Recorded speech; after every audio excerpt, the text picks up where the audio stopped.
There's lots to learn from our panelists who have been handpicked from around the world. They would be either cultural entrepreneurs or system enablers or stakeholders in some form or the other. And I'm sure that you're going to find their insights, experiences, and learnings super useful in your own journey as a cultural entrepreneur, wanting to do business with the rest of the world.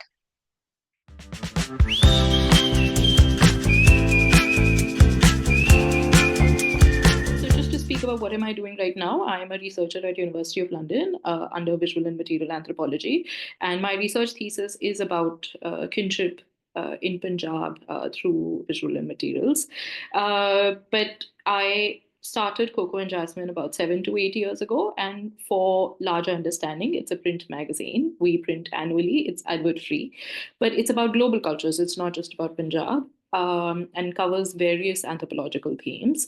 But to support my business of running an authentic storytelling platform, I run a creative agency where I lend my services to different institutions and brands, which is interesting. I'm sharing this because, like, we were speaking about, finding alternative ways to finance your businesses and not actually having sort of this. A very Shark Tank approach to how you want to do things. So apart from the research and the publication, Ahata project is something of focus. So Ahata actually means a common courtyard in different languages. I think in Bengali as well, other than Punjabi. My reference was that Ahata Punjab is an Ahata between India and Pakistan. So the project kind of started as, can Punjab become a cultural melting pot, which it is in mainstream narrative between the two countries, which has been largely war, politics, religion, unfortunately, because of colonization. So Ahata came from a very sort of like personal space because I was looking at family archives, and I started to sort of dig deeper and ask my questions about my own lineage and how what Punjab means to me. Currently, the primary thing that we're trying to do is that I spent last 4 years mapping a lot of different communities in Punjab, particularly in textiles. So I started to think about, how do I connect these communities to the global audience that I already have through my publication and agency. And we came up with a residency model. So how a residency works is that people from around the world, from multidisciplines, come together and live in Punjab and actually respond to different ecologies. Now, this is not actually just limited to crafts or textiles. It could be architecture. It could be any sort of creative medium, film, photography. And we just had our first residency last month, and it went super well. And I'm already sort of working towards the next one. We're speaking to so many different people. So this is just I would say, a unique model in a way, because it is kind of bringing in educational sort of aspects, but then there are travel aspects, and then there are aspects that are intangible, because I don't know what people who attend these will now land up doing and how new ecosystems could kind of come out of Punjab. So it's interesting because I spoke about this project last year at the different universities I was guest lecturing at, and from that point to what it has become now, to what I foresee it becoming next year, I think it's already gone through an evolution. And I think I just absolutely love the sort of open-endedness to this business model and this way of working, which might just be the essence of all cultural businesses.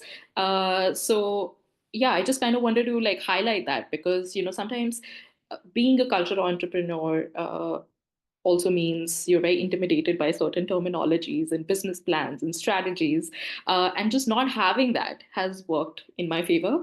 The thing, Sally, you have done really well and successfully is engaging global clients, customers in Italy and in the fashion industry and in the publications industry, people in England. I think your residency also had people from overseas who came for it. Okay, so what It's are the only for lessons you overseas. only from overseas? So you've only had foreigners come into Punjab and do a residency and go back, taking all those stories and experiences and immersive moments with them. So, from a very practical perspective, I think our audience would be so curious to hear from you. What's the story you told to a bunch of people in Europe to make them put down their money and say, sign me up, take me to Punjab and let me, spend 5 days over there?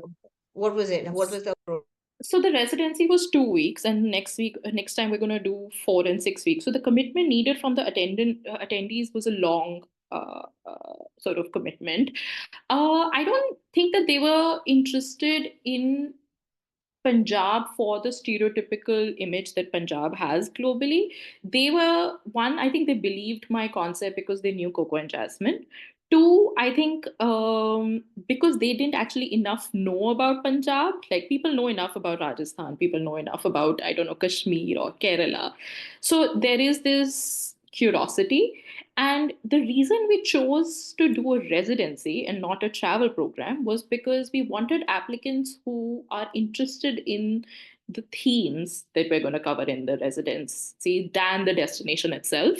So people who applied and came were interested in traditional weaving, they were interested in traditional pottery, they were interested in the program that we had designed rather than just Punjab. They weren't signing up for a holiday in Punjab, they were signing up for the course. So, which is why I feel like the model worked and appealed to a lot of people. Though, just for information, I do want to say that out of the 1,500 people who applied, 1,200 were diasporic communities. So there's a great observation here that people want to connect with their roots, and that's something to think about when it comes to why people even invest in culture. So let's talk a little bit more about that. Diaspora, you probably bumped into a lot of members of the diaspora community in your travels overseas. What do you think we get wrong, us living here in India, running our businesses, if we don't have the kind of exposure that you've had? Okay. What do we get wrong about that diasporic mindset? What are we missing? Or how can we better engage them? I don't know if there's one way. Diaspora from where? Like diaspora also has so much demographic, right? Like Canadian diaspora is so different from American diaspora, so different from the people in the UK, so different from people who interbred. Because like I had this woman who was half Punjabi, half Puerto Rican who had come, so it's not one formula. Like I mean, if that's what you're looking for, I wouldn't say that's.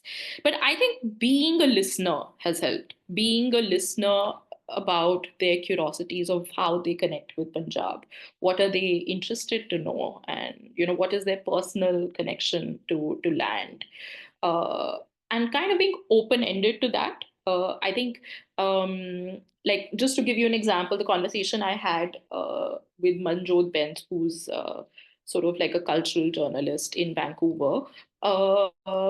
We had this conversation around a Hatha project, and everybody in the room was from the diaspora, right? But somebody had some story, the other had another story. And I feel like this kind of diversity within diaspora, I think accepting that and kind of seeing what is the need of the hour. People want to connect, people want to connect through programs, people want to connect through education, people want to connect through content. So I think that's been the approach. There's no like strategy that I went with, that I have this product that I want to create, and so hence I need to look for this market with this kind of target appetite. I don't think that was the approach. I think the approach was more like putting myself in those groups and kind of assessing what is the need of the hour, how would I bring people together, how would people engage, and then creating something. Yeah, I think, three really great takeaways from that, practically speaking. One is, you built a community and a foundation of credibility before you actually started selling, let's call for a lack of a better word, the Hatha residency, right? So you had Coco Yeah, and yeah. Jasmine, you had a community of followers who trusted, what you were doing. So that's one great takeaway, to build that sort of presence there and start engaging with community before you actually try to sell something.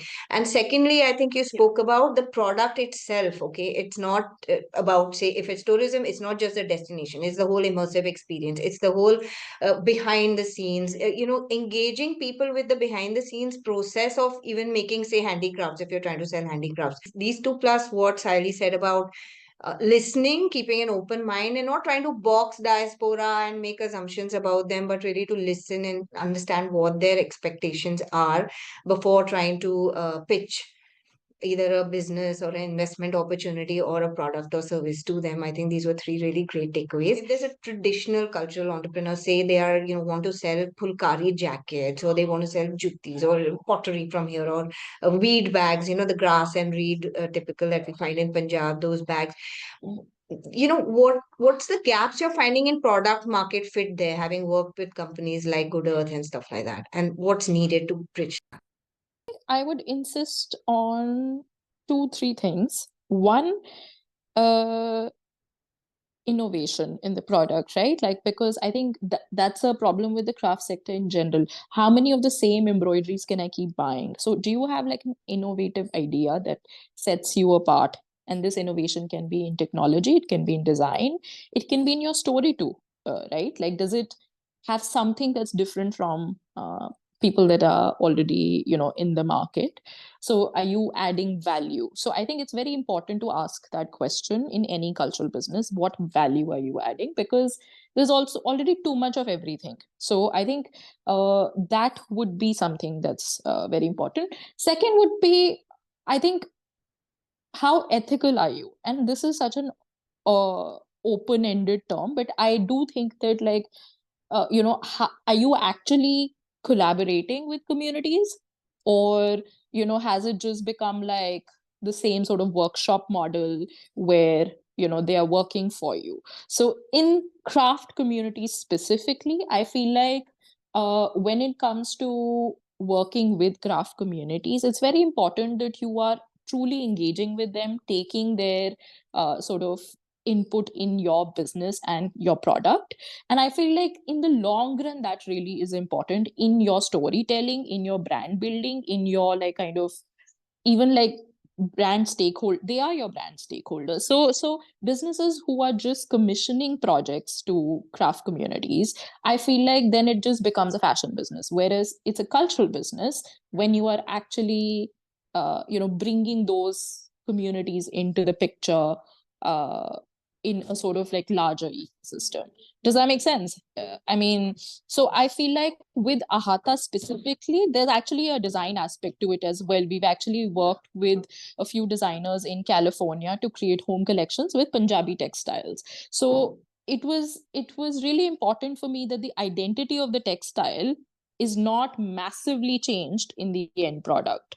So hence, I would like to believe that it's a cultural engagement and not just a Trading designing, engagement. yeah, Yeah. a trading engagement, correct. So I would say, like, these two things I would keep in mind, to answer your question. I hope it answers your question. No, it was great. And I think you actually, Raymond and I were speaking about this earlier in the evening, that what really makes a cultural enterprise. I think you expressed it beautifully, that, you're not just a midway guy, taking things from here and putting them there, but you're actually very engaged with the supply chain, with the partners through that supply chain, and keeping it transparent and ethical becomes part of that story, an important part of that story. So thanks, I Also, think. yeah, and also thinking about two-way engagement, because something that I wanted to add during my residency sharing was that it isn't just about the outsiders who are coming to Punjab to learn from Punjab. It's also about the communities locally, the exposure they get and the learning they get from the residents who are visiting as well. So what was very interesting was that, for example, pottery became like the most important sort of prominent highlight of our residency program, which I initially didn't think would become. And why was because the potter has been a potter all his life, from a Kumhar community, 45 years in Ropar, which is an Indus Valley excavation site. He's made pots one way. By the end of the residency, he learned three new designs. So I think also thinking about cultural exchange, which is a two-way exchange, which is not always thought about in a design business. Yeah.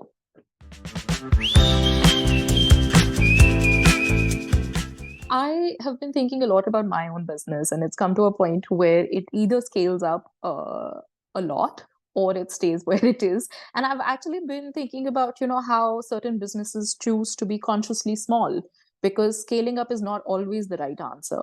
Because I mean, I think it's always a good exercise to think about why you do something in the first place and why you started it and how it adds meaning to your life today. So I think I've actually been reading this book, and if you guys want, I can send a link of that. It's called Feminine Economies. So it's a very, by feminine economies, I don't mean women. I mean just a way of thinking. It's a very masculine thought to want to grow, to have like, this kind of scalable approach to things. Sometimes feminine economies also allows you to just nurture what you have in the sort of capacity that you first started it with, and it can just be about communities, and it can just be about purpose, and it can just be about, of course, profit, but it doesn't always have to be this kind of number crunch game. So yeah, I guess I just also wanted to like share that as a cultural entrepreneur, most people come from very different diverse backgrounds, and not just economic backgrounds or number backgrounds.